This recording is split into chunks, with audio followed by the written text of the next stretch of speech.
माँ बिन कैसा मायका, रुला देने वाली कहानी। बच्चों की गर्मियों की छुट्टियां लगे अभी 2 दिन ही हुए थे। सुबह सुबह पापा का कॉल आ गया। बोले, बेटा कब आओगी? मैंने अनमने मन से बोल दिया, पापा कुछ पक्का नहीं है, ऋषि टूर पर गए हैं, उनके आने के बाद देखती हूँ। पापा की आवाज रुवाई हो गई। बोले, बेटा तुम्हारी माँ नहीं है तो क्या हुआ, तुम्हारा मायका तो है और मैं तो हूँ। ऋषि से बात करो और जल्दी आ जाओ। मैं जी पापा के आगे कुछ बोल ही नहीं पाई। जब तक माँ थी उनसे रोज फोन पर ढेरों बातें करती थी। साल में एक बार गर्मियों की छुट्टियों में मैं पूरे 10 दिन के लिए मायके जाती थी। वो सुख किसी जन्नत से कम नहीं होता था। बच्चों से ज्यादा मुझे गर्मी की छुट्टियों का इंतजार रहता था। पर जब से माँ गई मेरे मायके जाने का मन ही नहीं करता। ऐसा लगता है जैसे मायका ही खत्म हो गया। एक सूनापन, एक खालीपन सा मेरी जिंदगी में भर गया था।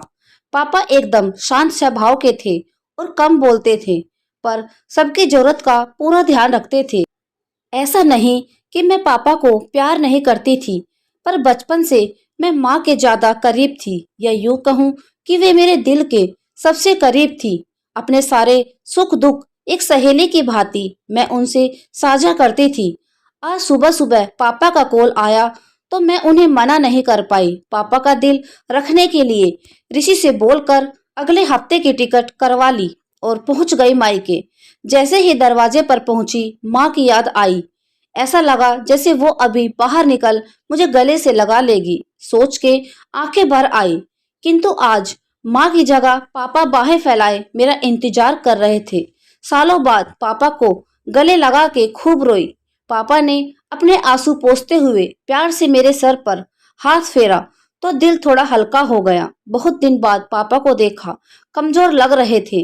वैसे तो भाई भाभी और पापा सभी मेरा बहुत ध्यान रखे थे। बच्चे तो अपने खेल और मस्ती में व्यस्त थे, पर न जाने क्यों मेरी नजरें हर पल माँ को ही ढूंढती थी। आज भी पापा पहले की तरह रोज खाने के बाद मेरी पसंदीदा मटका कुल्फी लाना नहीं भूलते थे। भाई भी बच्चों को कभी पार्क, कभी चिड़ियाघर तो कभी बाजार घुमाने ले जाता था। भाभी भी रोज मुझसे पूछकर मेरी पसंद का खाना बनाती। सब कुछ पहले की तरह ही था, बस माँ नहीं थी। इस बार मायके में मेरा दिल नहीं लग रहा था। माँ की कमी मुझे बहुत खल रही थी। ऋषि को कॉल करके मैंने 2 दिन बाद का टिकट करवा लिया। सबने मुझे रोकने की बहुत कोशिश की, पर मैं नहीं मानी। देखते ही देखते मेरे जाने का समय आ गया। आज शाम की ट्रेन से मेरे घर की वापसी थी। मैंने सामान पैक करके रख लिया था, बस पापा का इंतजार कर रही थी। पापा ना जाने सुबह से बिना बताए कहाँ चले गए थे। उनका मोबाइल भी नहीं लग रहा था। मन घबरा रहा था, बिना बताए आखिर कहाँ गए। इधर मेरी ट्रेन का समय भी होता जा रहा था। समझ नहीं आ रहा था कि मैं क्या करूं। तभी पापा का कॉल आया। बोले, गुड़िया तुम लोग स्टेशन जाओ, मैं सीधे वहीं पहुंच रहा हूं। हम लोग स्टेशन पहुंच गए। ट्रेन सही समय पर थी। पापा स्टेशन पर हमारा इंतजार कर रहे थे। उनके हाथ में एक बॉक्स था। उन्होंने मुझे देते हुए गले लगाया और बोले, इसे ही लेने गया था, इसलिए देर हो गई, संभाल के रखो। मैंने आश्चर्यचकित होते हुए पूछा, इसमें क्या है? पापा की आंखें भर आई। अपने आंसू पोंछते हुए बोले, तुम्हारी माँ का प्यार। कुछ समझती तभी ट्रेन आ गई। हमें ट्रेन में बैठा के पापा और भाई ने विदा कर दिया। मेरी नजरों से ओझल होने तक पापा वहीं खड़े हाथ हिलाते रहे। मैं भी एक टक न जाने कब तक बाहर खिड़की से उन लोगों को निहारती रही। तभी बेटे ने आवाज दी और मेरे हाथों में एक चिट्ठी थमाते हुए कहा, मम्मी नाना जी ने ये आपके लिए दिया है। मैंने तुरंत चिट्ठी खोली। मेरी प्यारी गुड़िया रानी, सदा खुश रहो। जब तक तुम्हारी माँ थी तुम्हारी हर छोटी बड़ी बात का ख्याल रखती थी। मैं जानता हूँ कि मैं तुम्हारी माँ की जगह तो नहीं ले सकता, पर उनकी कमी की पूर्ति करने की कोशिश तो कर ही सकता हूँ। आज तुम्हारी माँ होती तो हमेशा की तरह अपने हाथों से तुम्हारे लिए बड़ी पापड़ अचार बना के साथ भेजती।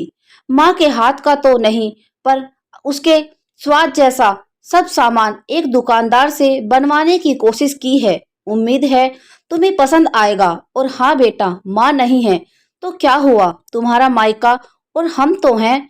पहले की ही तरह तुम्हारा इंतजार रहेगा। ढेर सारे प्यार और आशीर्वाद के साथ, तुम्हारे पापा। पत्र पढ़ते पढ़ते मेरी आंखों से अश्रुधारा बहने लगी।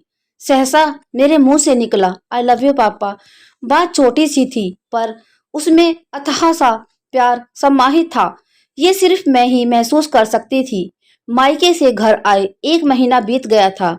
अब पापा से रोज एक बार कॉल करके मम्मी की तरह घंटों बात करती हूँ। तो दोस्तों, यह कहानी आपको कैसी लगी कमेंट में जरूर बताइए। वीडियो को लाइक करें, शेयर करें, हमारे चैनल को सब्सक्राइब करें। Thank you.